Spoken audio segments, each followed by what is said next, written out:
오늘 싱가포르 뉴스를 전달해 드리겠습니다.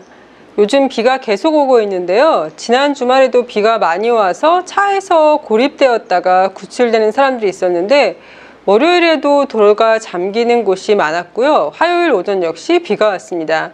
오늘 내린 비로 인해서 부키티마 트레일 지역은 거의 어른 허리 이상으로 물이 차서 그 구간을 자전거를 위로 메고 지나가시는 분도 계셨습니다. 비가 많이 올 때는 커다란 나무 밑도 피하는 게 좋을 것 같아요. 가끔 나무가 부러지는 사고가 나는 경우도 종종 있거든요.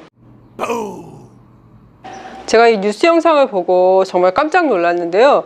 운전자가 운전을 하고 가고 있는데 갑자기 앞에서 그렇게 폭발 같은 게 일어난 거예요. 불기둥이 치솟고 벽돌들이 막 날아올랐거든요. 운전자는 주차장에서 나와서 가속 페달을 밟기 직전이었다고 합니다. 번개가 땅에 쳐서 이렇게 됐다고 하는데요. 차의 뒷좌석에는 아내와 어린아이가 타고 있었다고 하는데 다친 사람이 없어서 정말 천만다행입니다.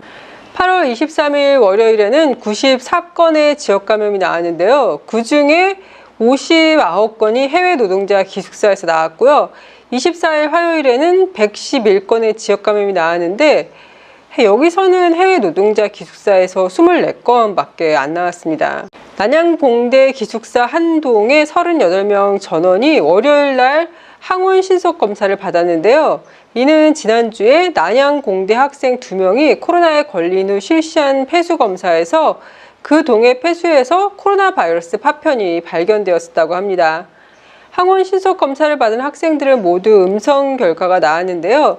하지만 난양공대 자체에서는 추가로 2명의 감염자가 더 나왔다고 합니다. 새로운 코로나 클러스터가 생겼는데요. 부기스에 있는 부기스 정션 쇼핑몰인데 거기에서 20건의 케이스가 나왔습니다. 모두 부기스 정션에서 일하고 있는 직원들이라고 하는데요. 8월 17일과 24일에 부기스 정션을 방문한 사람들에게 무료 코로나 테스트를 실시한다고 합니다. 오늘부터 8월 31일까지 검사 예약을 신청할 수 있다고 합니다.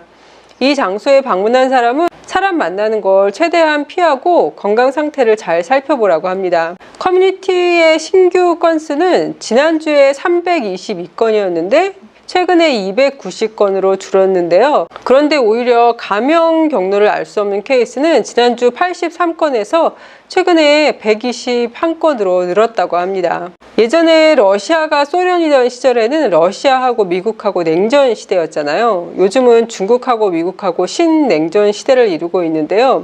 미국의 해리스 대통령이 싱가포르 방문을 마치고 베트남으로 가기로 되어 있었는데 건강상의 이유로 3시간 지연이 되었었습니다. 예전에 쿠바의 하바나에서 발생한 어떤 알 수 없는 음파 같은 걸로 인해서 미국 고위직들이나 CIA가 두통을 앓거나 기억력 감퇴 등을 일으킨 사건이 있었잖아요. 미국은 러시아를 의심하고 있지만 러시아는 부인을 했었고요. 하바나에서 발생했다고 해서 하바나 신드롬이라고 불리우는데요.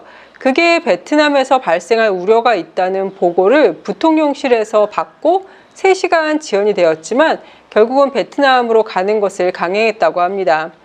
이 3시간 지연되는 동안 중국은 비공식으로 베트남 총리를 만났는데요. 이 자리에서 200만 도스의 백신도 제공했다고 합니다. 베트남은 어느 한쪽 편에 등을 돌리고 어느 한쪽 편만 들 수는 없다고 중국에 밝혔다고 하고요.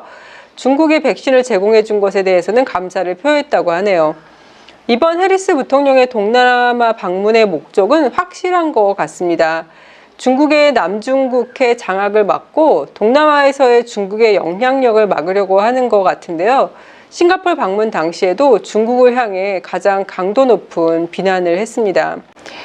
모든 고용주들은 기존 직원들과 신입사원들이 예방접종을 받거나 예방접종 받기를 거부할 경우에 정기적인 검사를 받도록 하는데 이때 정기적인 검사의 비용을 직원들한테 내라고 할 수 있대요. 그리고 백신 접종 대상자이지만 접종을 선택하지 않은 직원에게 코로나와 연계된 의료 혜택에서도 제외할 수 있다고 하는데요. 예를 들어서 예방접종을 받지 않은 근로자는 예방접종을 받은 사람보다 코로나 치료 기간이 더 길어질 수도 있고요. 코로나 치료가 끝나고도 격리 기간이 더 길어질 수 있는데 그로 인한 병가 처리를 안 시키고 개인의 휴가에서 처리해야 하고 만약 휴가 범위를 넘어선다면 무급 휴가 처리가 될 수 있다고 합니다. 내일부터 무료 마스크 배부가 시작되는데요. 가스비, 물세 등이 나오는 청구서를 가지고 가시거나 아니면 거기에 적혀 있는 어카운트 넘버를 가지고 가시면 되고요. stayprepared.sg에 들어가셔서 우편 번호를 넣으시면 가까운 배부 장소를 찾으실 수 있습니다. 20대의 전기 3도어 버스가 오늘부터 배독에서 38번, 40번이 운행되고요. 북기판장에서는 176번과 976번 노선에 순차적으로 투입될 것이라고 합니다. 싱가포르는 2040년까지 모든 공용버스가 청정에너지로 운행되는 게 목표인데요. 여기에는 전기 및 하이브리드 버스가 포함된다고 합니다. 코로나 상황이 더 악화되고 있지만 패럴림픽이 시작된다는 기사도 있는데요. 선수들 모두 안전하게 경기를 마치고 귀국하면 좋겠습니다. 그럼 오늘도 건강하고 행복하세요.